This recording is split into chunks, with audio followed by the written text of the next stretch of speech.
Hi, welcome and good morning and good evening to everyone attending our first webinar of the three-part series Progressing Partnerships run by the Secretariat of the Global Research Alliance on Agricultural Greenhouse Gases and supported by the New Zealand Ministry for Primary Industries. I am Deborah Knox and I'm part of the Secretariat team based in Wellington, New Zealand. And I'm pleased to have you all here listening to this of our first webinar series. So this first session is called Setting the Scene for Impact, and it's highlighting the importance of international collaborations to address the challenges of agricultural greenhouse gas emissions reductions in the context of food security, poverty reduction, sustainable development, and in particular, the role of the Global Research Alliance on agricultural greenhouse gases. So today we have a series of 4 presentations for you, and just a quick note on the format for your information before we begin. So the recording of this session will be available on our website following the webinar series for you to view in the future. And today our first presentation will be an overview on the Global Research Alliance, followed by a series of panel presentations from 3 of our GRA members and partners. We will have then a question and answer session at the end of the hour for you to ask the panelists some questions. You can submit these questions using the question and answer function, which is at the bottom of the screen. So you should be able to see that there and type in your questions as the presentations are running so we can answer them. You also have the ability to upvote other people's questions if you agree with them or if they're similar to ones you wanted to ask. Then we can see which are the most popular ones and make sure we answer those first. If the questions are not able to be answered because we run out of time, we'll make sure that those full list of questions and answers is provided on the website alongside the recording of the webinar. So thank you for joining us today, and we'll get started with the first presentation.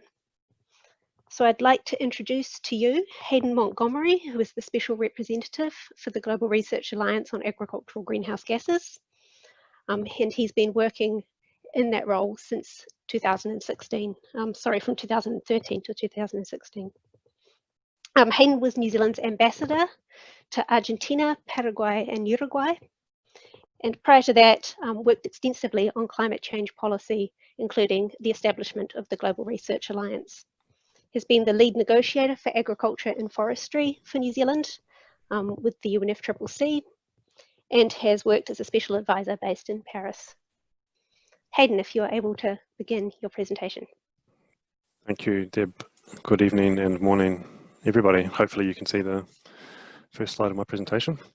Look, it's a real pleasure to be able to speak to you all today, and I see on the attendees list some familiar names. So I see some of our member representatives, scholarship awardees are with us today, and I see some unfamiliar names. So hopefully those people will also learn about what we're doing in the context of the Global Research Alliance. So this presentation is to introduce the context for why the Global Research Alliance was established, and then to talk about how it operates, its membership, its partners, and then some of the work that the members and partners are actually doing, and I guess a bit of a final a look forward to some of the priorities that have been highlighted by our membership and partners. So I guess the first thing I'd like to note is that quite a lot has changed since the Global Research Alliance was launched in the margins of the climate conference in Copenhagen in 2009. At the time, agriculture and its role within the negotiations on climate change was quite a challenging discussion. And agriculture hadn't really found its place within that process. It had been discussed to varying degrees within some of the technical bodies, but it didn't really have a central place within the formal negotiations. And in part that was why a group of countries decided to launch this vision to have this organization, this virtual organization, to allow countries to work together more collaboratively. And what we've seen over that basically decade is quite a significant change in the prominence that agriculture is getting within climate change discussions and within national climate change policies and plans. And this these images on this slide are just taken from an analysis conducted by the UN FAO, which analysed the then intended nationally determined contributions that countries had put forward under the Paris Agreement on climate change. And it looked to see to what extent agriculture was being included in those plans and how it was being included in those plans. And I guess you can read this much more efficiently than I can speak to it all, but the key point is that in all regions, on the chart on the right-hand side of the slide, you can see that in all regions of the world, I would say the majority of countries, if not almost all countries, are to some degree including agriculture in the context of their climate action, which is a very different scenario than was the case in 2009, as I mentioned. I guess what the chart on the top left shows you is while agriculture is mentioned within plans, we don't always see a lot of detail about how countries will address agriculture. So there may be a high-level target or an aspiration, but in terms of concretely articulating the policies and measures that would allow that country to achieve that goal, it is not always apparent in the plans that have been communicated, at least. And so that's certainly an area that we're conscious of and that we try to, through the GRA, assist countries to improve that capability.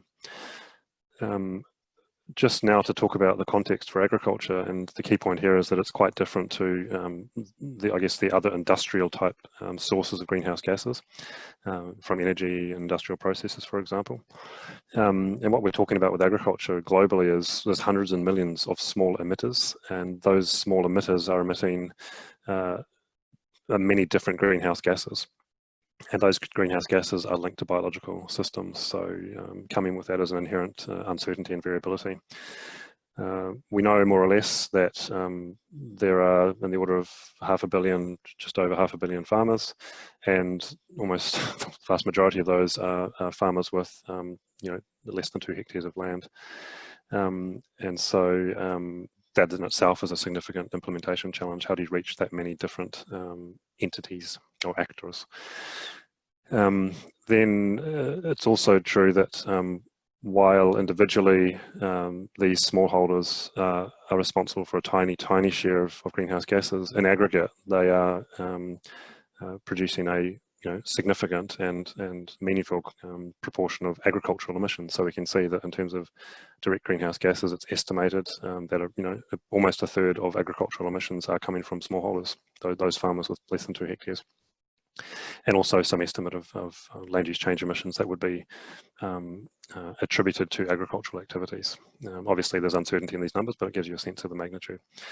And the key point here is that, as I mentioned at the beginning of this slide, is that other sectors have quite a different challenge or opportunity in front of them. And the example here is in the automotive industry, where almost 3/4 of cars come from 10 major car makers. So technology diffusion is going to be much more rapid through those industries than it will be through agriculture.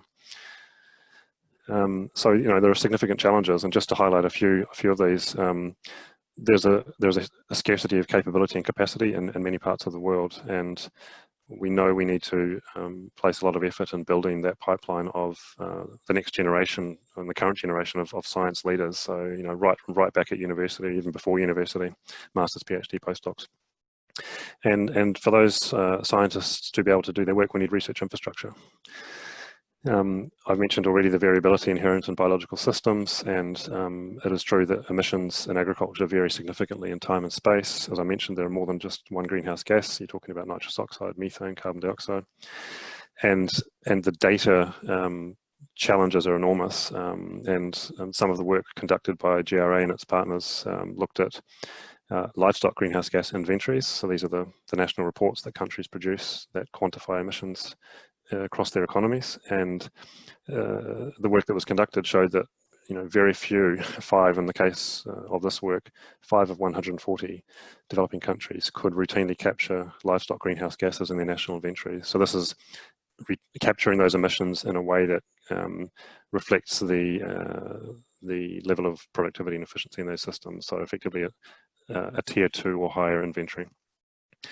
And it's not just a developing country challenge. Work was done in the context of the European member states, which looked at different mitigation actions that were being promoted through the Common Agricultural Policy, and only 5 of 22 of those could actually be captured within the inventories of the EU member states. So it's a challenge that countries everywhere share, this challenge of quantification, and without that quantification, it's very difficult to design policies and measures with confidence that can actually take us in the right direction. Then we have climate change itself impacting agriculture and making the mitigation task even more difficult. As climate makes the planet warmer and drier in many regions, it's going to be harder and harder to retain carbon in the soil. We can see with increased carbon dioxide concentration in the atmosphere, you have reduced quality of crops and forages. So this is both for human and animal consumption. And we're seeing already that there are significant impacts on productivity and yields in already vulnerable regions, and this will be exacerbated even further by climate change. And then, of course, agricultural land use has been called on to solve every problem. It needs to mitigate emissions directly. It's supposed to be there as an offset for other sectors. It's supposed to feed a growing world population. So, we're asking an awful lot of the same land, and we have to find a way to address this increasing land use competition. And the recent report from the IPCC, the special report on climate change and land, identified a lot of synergies between mitigation and the other sustainable development goals, and it noted they were possible, but it also noted they weren't automatic, and it would be impossible to achieve those synergies without a lot of policy coordination, and we know this is challenging. So the GRA, in that context, today, after launching in 2009, we have 62 member countries, and we're really pleased to have many of those member countries in attendance, and really like to thank our panelists from Canada and Ghana that we'll hear from shortly. And you can see that those 62 member countries are from all of the world's regions. The way we work is through research groups that are focused on different, types of agricultural commodity or production. So we have a rice group, we have a livestock group, we have a croplands group, and we have an integrative group. And that integrative group picks up cross-cutting issues of soil carbon and the whole area of quantification of greenhouse gas emissions and removals. And then through our research groups, we've established a number of scientific networks that are much more open than the formal membership of a GRA. So participation in those networks is open to any expert in their own individual capacity, member or non-member, public or private sector. And a lot of those networks have been real powerhouses in terms of driving our scientific agenda.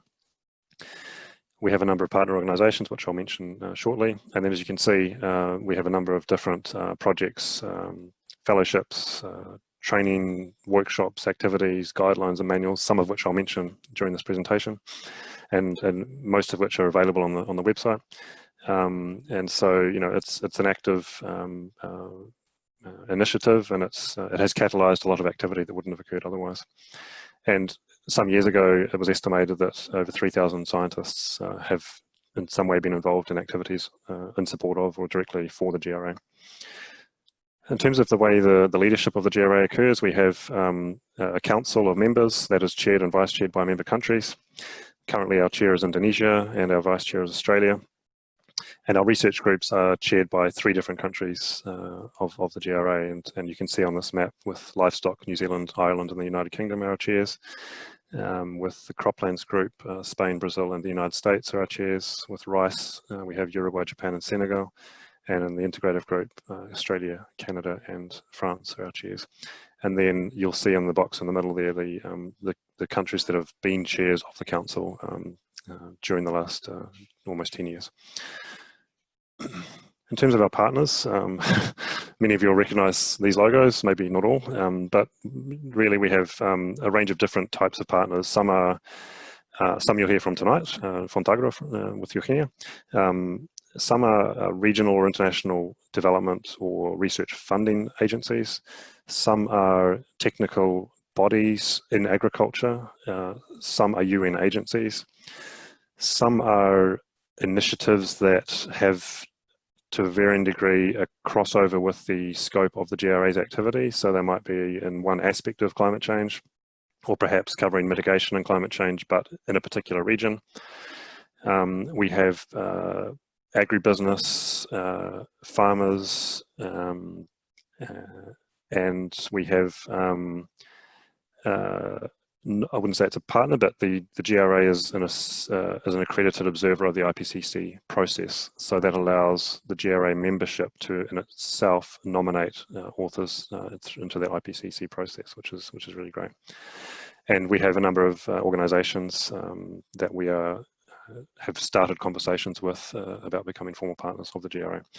And so these are organisations that are formally recognised and invited by the council of the GRA members to become partners, and then that is on the basis of a series of identified activities or actions that we would undertake jointly with those partner organisations. As you can imagine, with the varying types of partners we have, those actions are quite varied. Some of the science we do, just to give you a couple of examples of some of the work, we look to draw on the strengths of the GRA, and that is its broad membership. I guess it's multidisciplinary, and we look to add value and do things that wouldn't be possible without the GRA's involvement. We don't like to do undertake activities that would be best done by others. It's always trying to see what our value add would be as a community.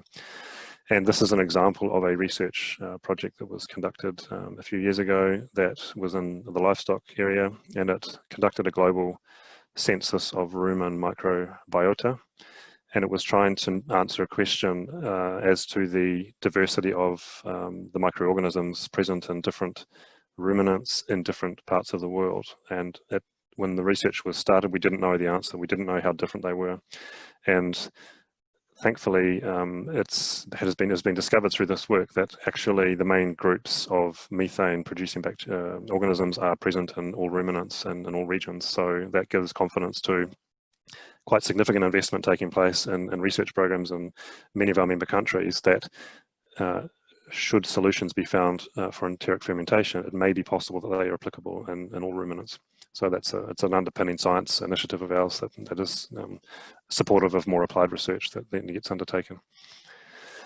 In terms of the quantification story, we have produced a lot of guidance for scientists, and these guidance documents are prepared by scientists from our GRA community, and they these were identified earlier on in the GRA's history, and this was to ensure that or try to ensure that the science conducted was at a high standard and that measurements being taken by countries were robust. And so a lot of experience and lessons learned went into these guidelines to help countries who were just beginning to measure emissions to actually know what the challenges were and help solve those for them. There's been an awful lot of data compilation as well of aggregating measurements of emissions from diverse regions into databases that are then accessible for people to then analyse and reanalyse and calibrate models with, and so on and so forth.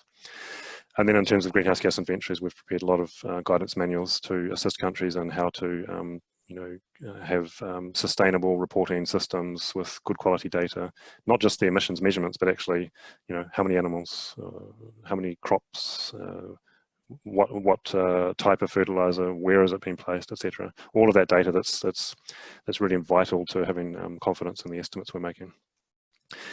In terms of some of the other progress to date, and this is really as a consequence of being a member of the GRA or having our partners, what have we seen over the last 10 years? And these are observations of ours just to share with you. So we have seen an evolution in our membership, both in terms of the growth of the members, but also in terms of the countries themselves being more organised internally and having a greater connection between their science community and their policy community. And we're also seeing many examples, and we may hear from some of those tonight or this morning, from wherever you are in the world, of countries aligning their national research programs with priorities that have been identified by the GRA. And we're also, through the GRA Council and research groups, we're having a lot of exchange of experiences that is really, really valuable to learn from each other. We're also seeing regions as a whole getting organised, and we'll hear from Eugenia later about the work of Fontagro in Latin America and the Caribbean.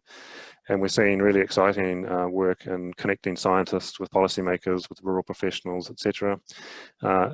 In those regions, and we're seeing mobilisation of resources to support those activities, and we're seeing much greater emphasis on climate change within those research agenda of those different regions.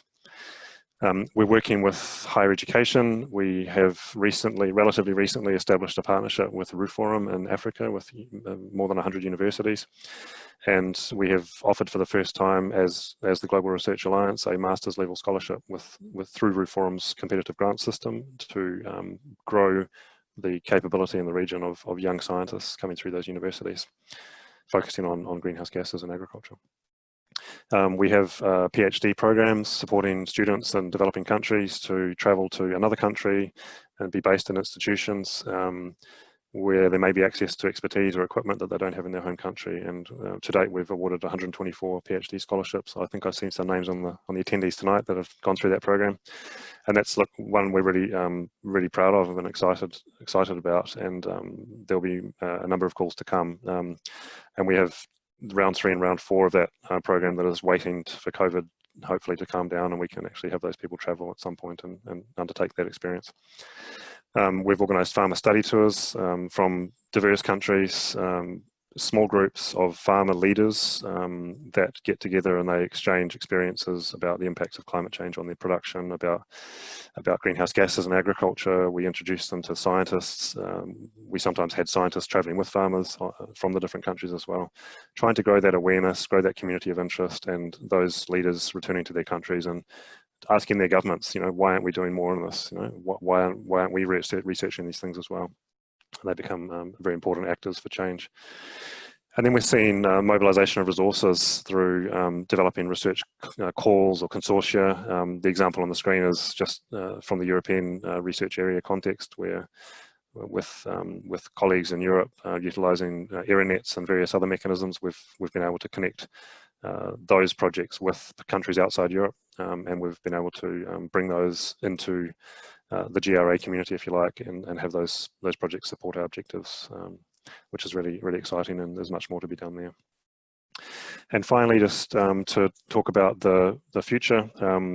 So we're all about accelerating action, both in terms of the solutions to reduce emissions and then the policy development that will actually drive change in the long term.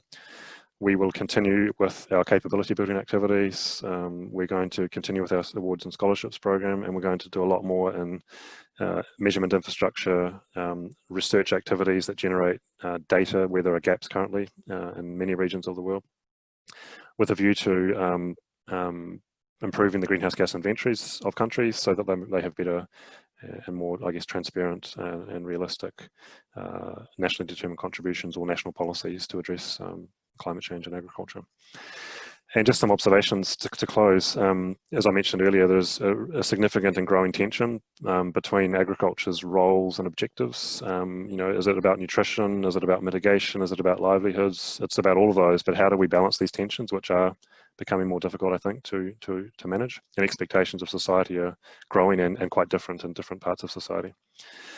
There's an ongoing challenge of truly internationalizing science investment. It is, we all know we need to, but it's often very difficult to have national science budgets be used for activities outside a given country. And so we need to try and find ways to work more efficiently and really capture the opportunities that exist by working together more.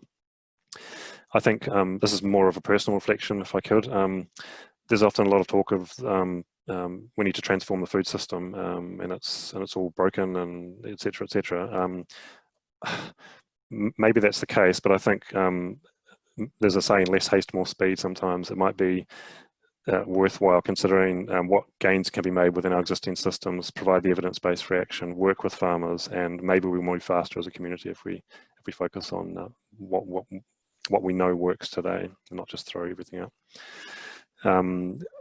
I think the narrative matters, and if we talk about sustainable development, productivity, efficiency, farmers understand that they're their objectives now, and we know that achieving those things have significant co-benefits for reducing emissions intensity, at least, and in some cases in absolute terms. So I think the narrative can help get a better engagement. The resources scaled up, they need to be scaled up in quantum and in time. We need long-term commitments to ensure we can have the infrastructure available for these sorts of experiments and activities that do take time. It's not just annual budgets we need. And finally, I think in the policy or communities, we have existing and ongoing silos between environment policies, development policies, and agriculture policies. And if we can try to bring those worlds together more, I think we can move a lot faster as a community. So thank you very much for your attention. I look forward to the rest of the speakers. Thank you. Great. Thanks so much for that presentation, Hayden. We haven't got any questions at this time. I'd just like to remind everyone that you can ask questions using the question and answer function at the bottom of the screen. We'll move on now to the next presenter in the series of panelists and have a question and answer session following all three presentations. So next up, I would like to introduce Dr. Bob Turnock, who is with Agriculture and Agri-Food Canada. He's the lead of the Multilateral Agreements branch in the Science and Technology branch. Bob has been with Agriculture and Agri-Food Canada for over 25 years, working on agro-environmental issues related to soil conservation, sustainable land management, and climate change. He provides agricultural science perspective for Canadian engagement in multilateral organisations with science and research collaborations. And he is the current lead for the Agriculture and Agri-Food Canada's engagement with the Global Soil Partnership of the FAO and the United Nations Convention to Combat Desertification, supports and coordinates Agriculture and Agri-Food Canada's science and technology collaboration through other platforms such as the Global Research Alliance, the G20 and other multilateral forums. So Bob, over to you. Thank you. I believe you'll be running the presentation from your end. Hi, I'm Bob Turnock, and I work with Agriculture and Agri-Food Canada Science and Technology branch in the International Engagement Group. I've been asked to present today on our experience with international research collaboration generally, and more specifically on greenhouse gas mitigation research and the GRA. Our Science and Technology branch is the largest of AAFC's 9 branches with over 2,000 employees. We have scientists conducting research across the country in our 20 research and development centers. And in 2018-19, we supported over 700 research projects. In terms of funding for science within AAFC, our budget for our Science and Technology branch in 2018-19 was approximately $260 million. And you can see the breakdown of that up on the slide. The vast majority of our funding is for applied research, with the funding split between sectors.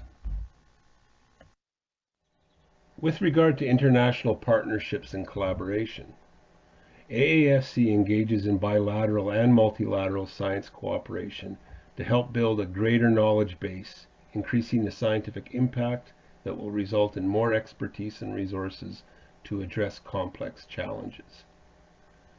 We operate in several types of partnerships at various scales, bilaterally with key partner countries, and through multilateral cooperation. With regard to climate change research priorities, our current priorities are mitigating greenhouse gas emissions from agricultural fertilizers, enhancing carbon sequestration in agricultural soils, developing predictive greenhouse gas and carbon models at regional, national, and global scales.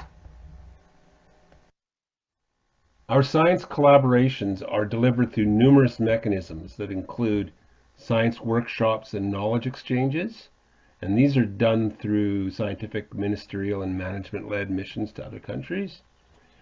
We also have personnel exchanges, including through our Foreign Research Participants Program, which in a normal year would support around 70 scientists, PhDs, or master's students from different countries in our labs. We also support science networks, which include our joint science and technology committees that are led through our Global Affairs Department. We also have twin science projects that are funded through our internal call for proposals, and agreements for joint laboratories where our researchers gain access to international labs. And finally, We have opportunities to fund parallel calls for proposals in priority areas. I'll now touch on our experiences with the GRA. Canada is a strong supporter of the Alliance. We are a founding member and we were chair of the Council in 2012-2013. We continue to participate in the Council and relevant research groups, including as a co-chair of the Integrative Research Group. To support AAFC involvement, the GRA has been identified as an international science cooperation priority in our annual project call. The result of this is that there is currently 11 projects totaling over 4.6 million in funding doing work that is aligned to GRA objectives. We consider the GRA an important mechanism in our work to promote productive and sustainable agricultural systems. An example of this, and why we think this way, is our work on livestock greenhouse gases. AAFC is a small group of researchers in this area, and the knowledge sharing and synergistic benefits of collaboration through the GRA enables us to contribute and accomplish much, much more than we could working alone.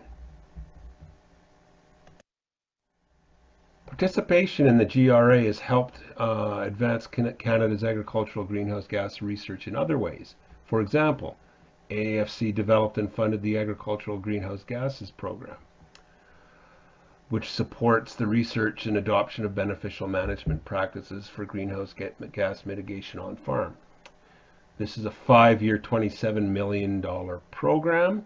There have now been 2 calls for this program, with the second cycle ending in 2021. The Agricultural Greenhouse Gas Mitigation Priority also supports our bilateral science and technology cooperation with key partner countries. A good example of this is the recent joint Canada-Brazil workshop on collaborative studies on climate change research, which was held the other week. It identified the following cooperative projects that fit into the objectives and priorities of the GRA as well.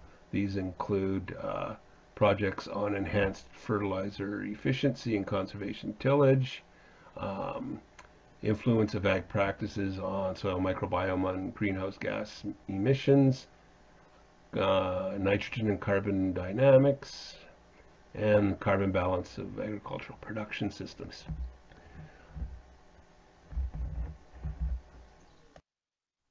And with that, I will say thank you for the opportunity to present, and I look forward to our upcoming discussions. Great.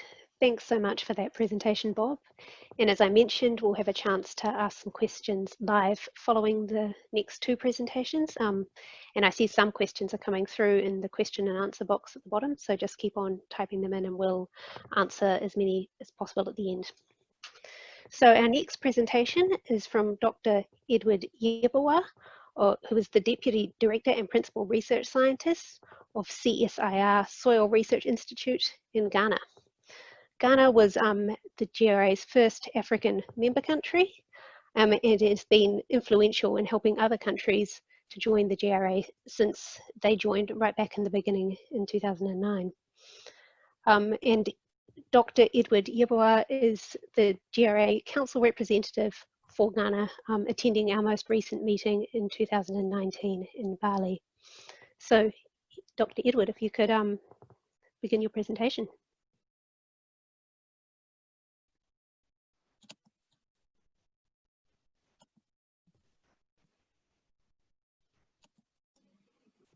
Hello, everyone.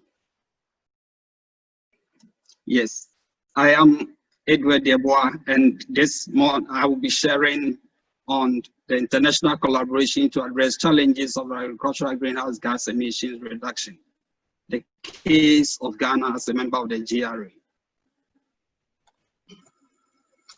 Ghana is really intrigued when the program was launched in 2009, based on the objectives of the GRA, looking at the food security, promotion of synergy between adaptation and mitigation. These are all key objectives of our institution. So looking at that, we were attracted to join the GRE when it was launched in 2009. But this morning, I will be focusing on 5 key questions that are really important to the GRE. Now, the first that we'll be looking at, what strategies and best practice has my institution applied to support research collaboration? And what are the key challenges faced in implementation of greenhouse gas research in agricultural productivity in the region? And how has research collaboration contributed in addressing the challenges? Again, I'll be looking at what progress has been made by Ghana on the implementation of the greenhouse gas. And are there any specific regional policies that have been used to support institutional activities in quest to promote research collaborations? And then lastly, I'll be looking at what are the key prerequisites for participation in research projects undertaken by my institutions. So this will be the 5 key areas I'll be highlighting in this presentation. So the first one I will highlight, what are the strategies and best practices that my institution has applied to support regional research collaboration? Here, currently, we are looking at quality assurance in research, because if we want to collaborate with international research organizations, we really need to put on the quality assurance. So there's a rigorous system in research efforts by my institution currently. We are looking at development of skills in project management, because once we are able to attract funding from international organizations, the reporting becomes another challenge. So we are committed to ensure that we develop the skills of staff in project management, and that is exactly what we are doing. Again, communication of research results to stakeholders in a timely manner, prudent financial management, and use of innovative tools for research collaboration using the open science approach, and now with the COVID, using Zoom meetings for our collaborative efforts. Now, when it comes to the issue of the challenges faced in implementing greenhouse gas research and increasing agricultural productivity in the region, the key challenges that we face, mainly the expertise in climate change research, in greenhouse gas research, the expertise are limited. Again, sustainable funding is a major issue that confronts us. That is why we would want to embark on international collaboration to attract funding for our research activities. The institutional structures to produce consistent data for greenhouse gas inventories and accounting systems are also a challenge that we face. And then private sector participation in research and development is also a key issue that confronts us. So in trying to address these challenges, we have embarked on international and institutional collaborations within the country. We are looking at institutions that are working on climate change issues, and we are collaborating, coming together under one umbrella to be able to work to address common problems. And then internationally, we look at the advanced research institutes, the CGI centers, to really develop common programs and work together, and regional organizations like CORAF to work on specific issues addressing greenhouse gas issues and agricultural productivity in general. We developed joint proposals, and that has been the efforts that we've put in place to address the challenges that we face. When it comes to the progress made by Ghana on the implementation of the greenhouse gas research, there has been a tremendous improvement in recent years. Now there is an Excel-based tool that helps in reporting the NDC mitigation across sectors. We also have the West African network of monitoring, reporting, the verification and transparency, which is also a recent development. We are moving towards improving the transparency system for climate reporting, and then dissemination of national climate change report to stakeholders. When we have the national climate change report, it is widely disseminated to inform major stakeholders. Then the dissemination of the national communication to the UNCCC. These are all things that we are doing to increase implementation of greenhouse gas research. Then the webinars on monitoring, reporting, and verification. We have developed a database of institutions and expertise involved in greenhouse gas research, and this is readily available to the stakeholders. Now, when it comes to the specific regional policies that have been used to support institutions' activities to promote research collaboration, we have been following the Technologies for African Agricultural Transformation, which is also a new initiative under the African Development Bank. And we have been working very well with it, which is informing the new strategies that we will embark on with climate change research. We also have a Partnership for Agricultural Innovation, Research, Education and Development program, which is also a regional-based program led by the CORAF, which is addressing the climate change issues and greenhouse gas mitigation issues in the region, the West Africa sub-region. We have Savannah Agricultural Productivity Improvement Program, which is also addressing regional programs, but specifically within the savannas of the West Africa sub-region, and specifically to Ghana, looking at all the issues in the Savannah region that addresses greenhouse gas issues. No. And when it comes to the prerequisites for participation in research projects undertaken by my institution, we are looking at the expertise, which is limited anyway, but then multidisciplinary is an issue that we always look at when we are constituting a team to work on issues of national importance. Then the interest of the research scientists is also key. We don't overlook that. And then the reward systems. What would I get when I get into this research consortium? Normally for scientists and all is the papers. What kind of papers are we going, what publications are we going to make? So these are all things that are looked at to inform participation in institutional programs. And then national policies also orient the programs that we embark on, because that is what will inform national policies. At the end of the day, the data that we generate is used to inform national policies. So these are some of the issues that we consider when we are working on research programs in my institute. Now, I want to thank you very much and look forward to the questions and the answers on the presentation. Thank you very much. Thank you very much for that great presentation.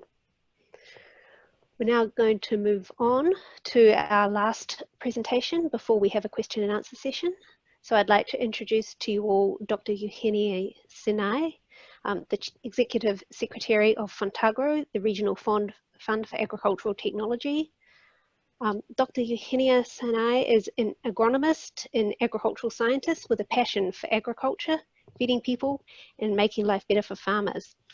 After working for almost 25 years in strategic planning and execution of regional cooperation projects, especially in science and development in Latin America and in the Caribbean countries, her challenge is to strengthen strategic alliances among private and public organizations that enhance governance and increase investments in research and development. Eugenia's professional background allows her to work in multicultural and interdisciplinary teams, sharing knowledge from basic and applied science, portfolio financial management, and agribusiness policy design. So Eugenia, please go ahead with your presentation. Thank you very much, Deborah, and good morning for everyone, and thank you for inviting me to this panel. I want to introduce to Fontagro. Fontagro is the Regional Fund for Agricultural Technology. It was found, I will just talk a little bit about Fontagro at the beginning. It was founded in 1998 by the idea of 15 countries, 14 for Latin America and also Spain, to work together in science and development. One of the features that characterize us is that we have our own capital. So what we do every year is manage the best portfolio investment in research that we can do. By now we have around $100 million, but in the last 21 years, we have invested more than the amount, I mean $124 million. We have been funding around 160 regional projects in all Latin America. But we don't work just with Latin America. I mean, we always try to join another countries and another organizations if they have the same goal or they look for the same type of research. Currently, we have reached almost 29 countries. We have been working with more than 500 institutions. And from those research that we fund, we get new technologies, new knowledge, and the more important, we create new networks among all the scientists. So we have our strategic alignment. We have a strategic plan that we review every 5 years, and actually we are reviewing the next one, which is finishing this year. But for us, it's very important to have 4 strategic lines, which is one is climate change, definitely. The next one is innovation, but we focus in innovation in 3 pillars. We work in technological, organizational, and also institutional innovation. We are also very focused in sustainable intensification, especially in Latin America, and also value chain and competitiveness. In the last 20 years, 21 years, we have been working through all the type of production sectors. We have been working on crops, in livestock, in dairy, in forestry, maybe less in fishing and agriculture, and of course in natural resources. What we are looking mostly in all the topics related with climate change and innovation and sustainable intensification and value chain is try to work in technologies that help us or help farmers and stakeholders to work in adaptation and mitigation measures and strategies, in best good practices in agriculture, especially inside the farm, and carbon sequestration strategies and climate smart tools. All the new sector of agtech and digitalization, I think is very important to help farmer stakeholders to work efficiently in their activities. So we are part of the Global Research Alliance. Also, our countries are part of the Global Research Alliance, and I want to thank very much Hayden for the support that he has been doing with us. I want to show just the few projects that we have been working with the Global Research Alliance, and is related with mostly climate smart dairy. These new projects are starting now. We have been working also in climate adaptation and mitigation strategies for the Andean region and the Central American region. But also we work in capacity building, which is one of the topics that I saw the other panelists mention. It's very important to create the capacities and capabilities in the institution and in the countries to do all the research that we need to help the farmers. And we have been working in different topics, but the more important is the way that we work. And you can see on the right in the column where I mentioned the countries. We don't work in individual countries. What we do is we promote the creation of consortia and regional platforms. So we try that the strengths that we have in one country can help to increase the strength in other countries as well. So Fontagro works in partnerships, in public and private partnerships. We always have more than 2 countries working together. And when we say that, we said it's 100 scientists that they are working in that topic at the same time. And this is very important if we really want to move forward in looking, very good results and results that cover all the diversity that we have in the countries, in the region. So that also creates a different commitment, because every project has different kind of funding. Fontagro brings their own funding, but they also add funding to the research. So that's create more strengths also financially. So I want to just show the kind of examples that we have been doing with the Global Research Alliance, and thank you also to the Ministry of Primary Industries. We have in 2014 until 2018, we support together 3 projects in measuring the emissions, the greenhouse emissions in the region, in different countries. As you see in Central America, we work with Costa Rica, Honduras, Nicaragua, and Panama in livestock. However, in the Andean region, we work in Peru, Bolivia, Colombia, and Ecuador in dairy. So all the countries also were sharing their knowledge they were gaining from the research, but at the same researchers in how to measure the greenhouse gases. So we have been reaching 150 people in the countries, and more or less 155 scientists. And also we support the development of research theses. And the last part of the group of the project was also create capabilities in all the researchers, promoting workshops and different trainings where the scientists were moving from one country to another country to learn.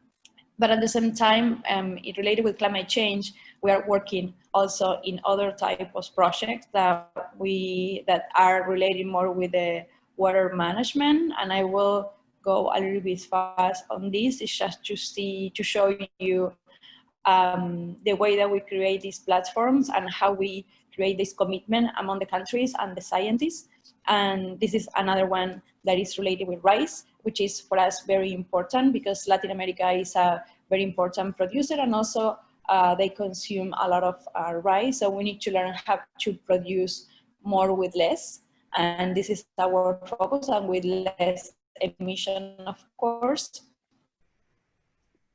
And in all the projects, we include farmers, where the scientists can work with them and get this feedback from the farmers and see how the design of the technology have to be created. And finally, Fontagro is focused in creating more alliances. Right now, we have accounted 159 different agreements with 530 partners in around 33 countries. And as I mentioned at the beginning, we not only work with the Latin American countries, we want to expand, and we also invite other organizations from US, Canada, Europe, and other, of course, New Zealand and other parts of the world to try to work together and see how we can create the more innovative solutions, especially for a small farmer, which is the more important sector for all the rural agriculture. Mostly we have 3 very important thoughts. That is that the investment in research and development need to be part of the national, regional, and international agenda. Sometimes the urgencies that the country have, maybe sometimes they forget the importance that is to invest constantly in researchers coming, right? The second thought that we have is that this regional platform that we promote with our partners is very important to create rapid solution, very important innovations that can reach the farmer in a very efficient way. And that creates more competitiveness, or allow to increase the competitiveness of the sector in each of the countries. And finally, we also believe that to do research, we have to work collaboratively and in a participatory way. My background is in science, and I remember when I started around 30 years ago that we were working alone and individually, and I think we need to change that. Now that we have all the virtual tools, we need to promote in science to work in a collaborative way and share their knowledge and results. So this is another project that we have, but well, this is a very brief presentation that I have, but I want to thank you very much, the Ministry of Primary Industries and the Global Research Alliance, Deborah and Hayden. Thank you. Great, thank you so much, Eugenia. That was a fantastic presentation about how you can work collaboratively across the region. So we are now moving on to the question and answer segment of this webinar. I hope that you can all stick around with us for another quarter of an hour or so. Due to some of the technical issues we had earlier, we'd still really like to answer some of these questions live. So we'll just keep going for a little bit longer. We've got a number of questions that have been answered already on the question and answer function, but we'll have some that we'll answer live now. So first question here that we've got, Hayden, I think this one is probably directed toward you. It seems that countries are members of the GRA are very small in number. Could you please say why? And that question comes from Shmelz Ishtewasi. Thanks, Deb. So, of course, we would like to have complete coverage of the world as members. The reality is that it's entirely decisions of countries whether they join the GRA or not. What I would say is we have 62 members, and those 62 members we estimate would collectively produce about 2/3 of global agricultural greenhouse gases. And within that 62 member country list, I guess a number of countries where we expect growth in emissions to occur are in there in the membership. So we're pleased with the membership we have. We always invite countries that aren't members to consider becoming members. I should say, and I didn't say in my presentation, that it's free to join. There's no membership fee, and it is a voluntary initiative. We have a charter that members adhere to, or countries adhere to become members, and that charter is in no way legally binding. It was written very carefully to avoid any treaty-making processes to be triggered. So if you're out there and you're from a country that isn't a member, then by all means encourage your governments to join. We have a number of countries that are not members but are actively considering membership. We have invited, and they are, we know, going through processes of consultation within their capitals, and we expect over the next month we will see more countries as members. Great, thanks Hayden. Please feel free to type in some more questions if you have any further questions you'd like to be answered. We have a few more minutes. I have another question here for Hayden from William Atkinhead. So the question is, what do you consider to be the best first step for countries wanting to take a step forward in decreasing their emissions while still producing food for growing populations? Is there a single first step, or is it a suite of actions? For example, inventories to understand current emissions, adopting new mitigation strategies, or adapting to a changing environment?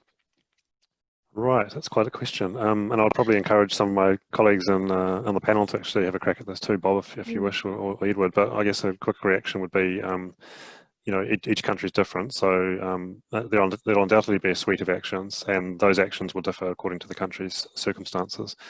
But as you've alluded to in the question, knowing the key sources of greenhouse gases, the trends, is a very good step to begin with to identify where maybe the first actions could take place. And in terms of the practices that we know can have a positive impact in reducing emissions intensity, that would be very much in line with countries' objectives around food production and economic development. There are many of those, and things like efficient use of fertilizer, improved health of animals, improving diets of animals, avoiding crop losses so that yields are maintained and we don't have food rotting on the fields. All of those sorts of things that are, of course, very good things to do anyway, will have a positive impact on reducing greenhouse gas intensity. And then, of course, we need investment in research to further improve the estimates of emissions and identify the new and emerging technologies and practices that can reduce emissions even further. But yeah, I'll open the floor to other colleagues if they want to add anything. Yes, I would like to add something. Thank you, Hayden. I think it's a very important question. In my opinion, we need to work collaboratively and also do some collective action as well. It's very important that the investment that we do in research make the researchers to work together in teams in different countries at the same time. And in another, and more going to the scientific or technical point of view, we need to work just in the animal, for example, in the soil, but also understanding how the farm work is another level. We need to understand and work with the farmer to understand which kind of practices the farmer is doing and how we can help them, to improve those techniques, because it's not just one piece, it's all the pieces together working together in the farm. So we need to work in different levels, and I think this is one of the goals that we have to still need to work a little bit more together. Thank you. Great, thanks. Bob, did you have any comments on that question as well? Well, specifically to the question, which is quite broad and thought-provoking. A single first step or a suite of actions. I think one thing that I can say here is that platforms like the GRA allow you to find out who has shared priorities, objectives, and issues with you, and that's sort of the value of one of the values of the Alliance. You're not going to get very far if you don't, on your own on some of these issues, and if you don't know who has similar issues and research needs. Building on the previous comment, and it has to do with how to engage the farm level, and I think this is something that is vitally key in moving forward on this, because you can have the best new management practices and the best science, but if it's not being adopted, if it's not getting out to the farm, you've still done something good and important, but you haven't finished the job. So we really need to understand the multiple environmental and other parameters like costs and economic impact of producers and farmers in adopting new practices and engaging in greenhouse gas mitigation. Great, thanks for that. And finally, Edward, do you have any particular comments you'd like to add to that question as well? Yeah, basically, I think we still need to look at it in the context of circular economy, seeing what works well and what works in each context. And I think that might be the way to go, looking at all the different actors in the value chain and see what can be done to improve each sector. That might be the way to go, but not a single approach that will be delivered to address one size doesn't fit all. So we need to look at context specificity to really move forward. That is my contribution to the question. Great, thank you so much, Edward. We have a question here for Eugenia, asking if she could share some thoughts on how you build an international research consortia, such as the one you mentioned in your presentation, and if there's a database of research groups available in Fontagro. Yes, thank you for the question. We have different mechanisms. One of the mechanisms more well known is call for proposals. We every year launch this opportunity for researchers to get together and organize their own consortia around the term of reference of the goals of that call. So those calls are open, are competitive, very competitive, because we just can fund more or less 4 projects, and we receive 200 every year request for funding. But this is very important because if you are connected with Latin American researchers, you can work on this proposal and see how you can apply to this call. Another way is sometimes countries, the board of director of Fontagro, they have specific needs on researching some topics. So maybe they want to propose among the countries one specific topic of research, and we fund what we call joint projects. But we always look for others, agencies that support also those kind of projects. So there is two different ways. The more easy is the call for proposals and work with your partner. If you have partners in Latin America, talk to them, research with them, or you can reach me by email as well.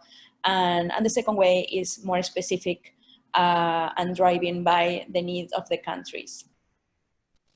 Thank you. Great, thanks so much, Eugenia. Just following on from that, Bob, I was wondering if you could speak a little bit about the challenges of setting up a research collaborative mechanism within a national country, just to bring together scientists who are all working on similar topics. Yeah, it is a challenge. Canada, we have many regions and different agricultural production systems and climatic regions, and bringing together our researchers. We do it primarily through project calls on an annual basis, and as I mentioned in the presentation, we've been able to identify the GRA as a priority within those calls. So we will have subjects that are a priority for our research calls, and those that are related to mitigation that we try to encourage our scientists to identify and help build connections to either the GRA directly through our scientists that are currently involved in the GRA, or at least through identifying the objectives of the GRA, so we can hopefully build some momentum within our research community to build out and engage more. And this has been quite successful. It's always a challenge to try and find funding within national research budgets for international research activities, but it's not impossible. And even if it's in kind and focused on some specific priorities, it can help and does help. So I think, I'm just going to touch on one other thing, because one of the challenges we do have, because I mentioned the broad geographic and climatic regions of the country, we have some great success stories in rolling out in Western Canada on conservation tillage. Things like the benefits of that, both production-wise and in a soil management and soil organic carbon context, are not realized in other parts of the country, in parts of Eastern Canada. Different soils, different climate. If you go that route, there can be some undesirable outcomes. But there are new adoptions. We come up with new ideas and new approaches in zone tillage, and get that which seems to have a good benefit on both the production and the sequestration side. So one of my colleagues mentioned about the one size not fitting all. That's even true within a research community in one country, in one department. So it's always a challenge. Great, thanks so much, Bob. And we have one final question here to answer, and then we might look at bringing this to a close. So Hayden, I think maybe we'll direct this one to you. So the question is, does measuring a particular greenhouse gas, say methane, for swine represent data for the nation, or do you need big data to be able to generalize for national data? Yes, so it's a bit of both, and it's a sequence. So if we consider the last part of the question of big data and to generalize, what we have and what all countries have access to are known as default emissions factors, and these are provided within IPCC guidelines, and those default emissions factors are derived from the scientific experiments that exist in different regions of the world, and they effectively create an average an average so-called default value that are available for countries to use as a starting point, and they typically are factors that are sort of representative of a specific region or even at continental level. and those factors are static factors, sort of average estimates that would be combined with some degree of country information around, say, animal numbers. And that would be what you would have in a typical tier 1 greenhouse gas inventory. What is very important then is for countries and those sources of greenhouse gases that are significant contributors to the national total, is to very quickly move to what we talk about as a tier 2 or a higher tiered inventory, where where you would move from default emissions factors to more country specific emissions factors that actually represented the specific characteristics of that place in terms of its production efficiencies or animal types or yield, etc. And in addition to having country specific emissions factors, that country would also want to improve the data quality, so that not just having animal numbers, but having animal numbers by class of animal, by production volumes, etc., if you're talking about livestock. So it's a process of continuous improvement. All countries begin with default values, and then they identify the priorities where they would invest their research dollars, pounds, sterling, whatever it is, to make improvements. And I guess, as Bob's just mentioned, the real advantage of collaboration is that there's an awful lot you can learn from other countries, and there are always opportunities for joint investment to develop more country or system specific emissions factors that can be shared by a number of countries with those same types of production systems or environmental characteristics, and that's what we try to encourage through the GRA. Great, thank you so much, Hayden. Right, we will now bring our session to a close. So I'd like to thank everyone for attending this first webinar on the Progressing Partnerships series, and for all your fabulous questions. And I'd also like to thank our 4 presenters today for speaking to us and providing all their providing answers to those questions. So yeah, this session provided a really great opportunity to look at some of the international collaborative mechanisms that are happening globally, ways that you can bring together researchers either nationally or regionally or internationally through something like the Global Research Alliance. And we really appreciate hearing from our panelists on all these topics. Once we leave the session today, there's going to be a short survey that you can take, and we'd love to have your feedback on how this session went, and let us know how we can improve them in the future. We'll be posting updates on the GRA website, and you can find out there the dates and times for the following 2 sessions, and also the recording of this particular presentation. So we hope to see you again for the next webinar, and yeah. Thank you so much for your attendance today. Thank you. Thank you, everybody.